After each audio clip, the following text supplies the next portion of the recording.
Sir Kamarajar ஐயாவுடைய ஆட்சி காலத்துல ஐயா அமர்ந்திருக்காங்க. ஒருத்தர் வாசல்ல வந்து நிக்கிறார். ஒரு சாதாரண லுங்கி கட்டி அழுக்கு சட்டம் மாட்டிட்டு வந்து நிக்கிறார். காமராஜர் ஐயா கேட்கிறாரு, யார் அவர், என்னன்னு கேளுங்க அப்படின்றாரு. அவர் உள்ளர கூப்பிடுறாங்க. ஐயா கிட்ட வந்து சொல்றாங்க, ஐயா நான் ரிக்ஷா ஓட்டுறேன், என் பிள்ளைய ரொம்ப கஷ்டப்பட்டு படிக்க வச்சேன், பெண் குழந்தைய ரொம்ப கஷ்டப்பட்டு படிக்க வச்சேன், இப்ப இந்த காலேஜ்ல சேர்த்துட்டேன், 16 ரூபா ஃபீஸ் கேட்கிறாங்க, 2 நாள்ல கட்ட சொல்றாங்க.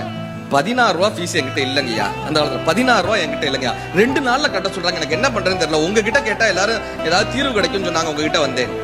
ஐயா சொல்றாரு, தன் உதவியாளர் அழைச்சு அவருக்கு 16 ரூபாய் கொடுத்து விடுன்றாரு. உதவியாளர் சொல்றாரு, எங்க யாரு என்னன்னு தெரியுமா, நீங்க பாட்டு 16 ரூபாய் கொடுக்க சொல்றீங்க, அவன் ஏமாத்திரவனா இருந்தா என்ன பண்ணுவீங்க, நீங்க பாட்டு கொடுப்பா, பார்த்தா தெரியாதா, ஒரு மனிதனை பார்த்தா தெரியாதா, கொடுத்து விடுன்றாரு. 10 நாள் ஆகுது. திரும்பவும் அதே ஆள் வந்து நிக்கிறார், அதே இடத்துல வந்து நிக்கிறார்.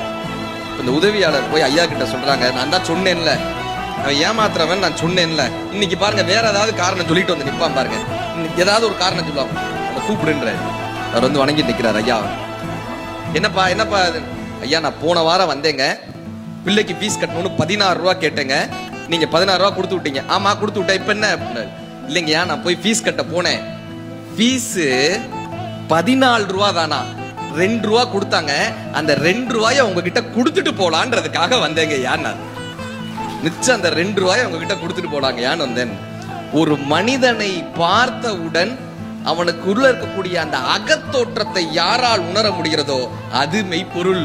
புறத்தோற்றத்தை விட்டு விட்டு அகத்தோற்றத்தை நம்மால பார்க்க முடிந்தால் அது மெய்ப்பொருள். நம்ம என்ன பண்ணிடுறோம், நல்ல காஸ்டியூமோட நல்ல வெளி தோற்றத்தோட ஒரு மனிதன் வந்து அவனை நல்லவன் நம்பிடுறோமே, காவி போட்டு உத்தராட்சி மாலை போட்டா காலில் விழுந்துடுறானே,